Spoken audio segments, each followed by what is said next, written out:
За првите 4 дена од 2022 година во општата болница со проширена дејност во Кочани се родиле 5 бебиња.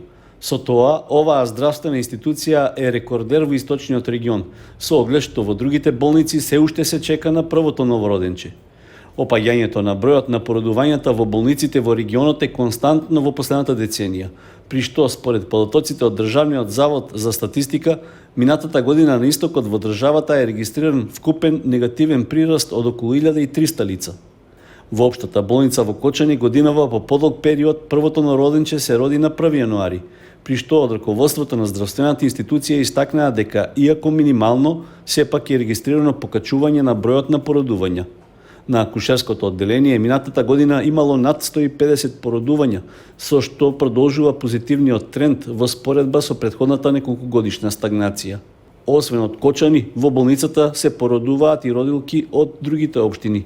Сепак, до пред 2 децении, овде имало и по 1200 раѓања годишно, но тој број сега драстично е намален. И покрај позитивниот тренд на породување во Кочанската болница во последните неколку години, анализата на официјалните податоци покажува забрзано опаѓање на бројот на населението.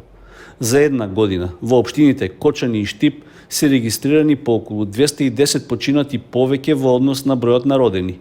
Во Виница негативната разлика е 144, а во руралните општини Зрновци и Чешиново Облешево починале вкупно 93 лица повеќе во споредба со новородените.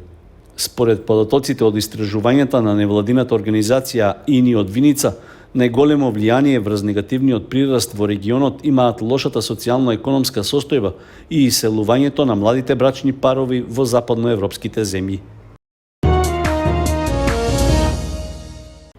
Општина Зрновци го доби првото новороденче во оваа година. Тоа причини радост во семејството Стојови, во кое родителите Ивана и Виктор добија машко бебе. Новороденото ќе го носи името Марко, а во општата болница во Кочани, каде што се роди, него и неговата мајка ги посети градоначалникот на Зрновци Борчо Коцев. При тоа на родилката и врачи подароци и на незиното бебе и посака безгрижно секојдневие, многу здравие и радосно детство. Истовремено упати благодарност и почит кон посветениот и грижлив медицински персонал на општата болница во Кочани. Минатата година во општина Зрновци биле регистрирани вкупно 6 новородени, а раѓањето на првото бебе уште на почетокот на 2022 дека биде повод за уште многу слични радости во текот на целата година.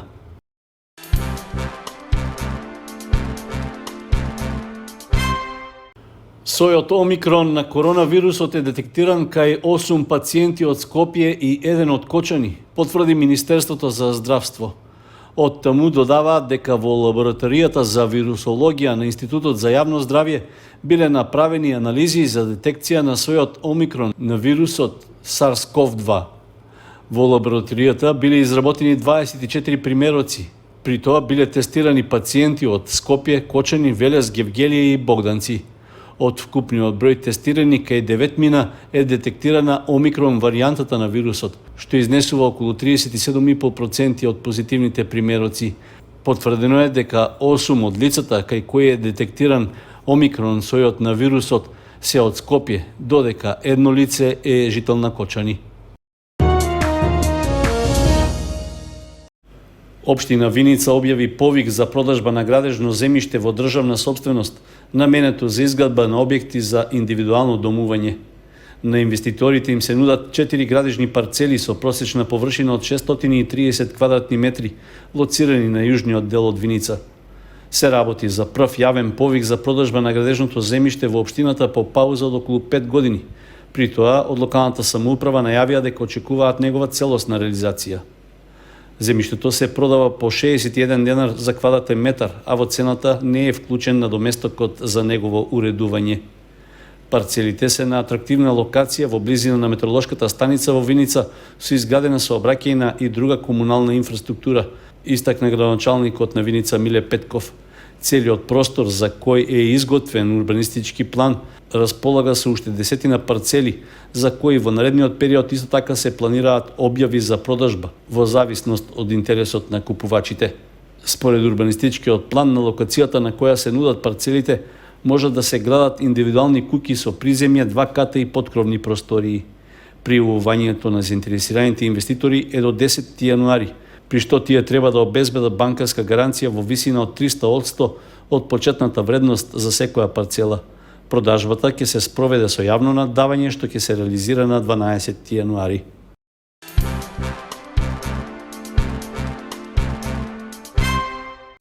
Локалната самоуправа на Кочани за наредните 24 месеци од општинскиот буџет ќе издвои над 1.900.000 денари.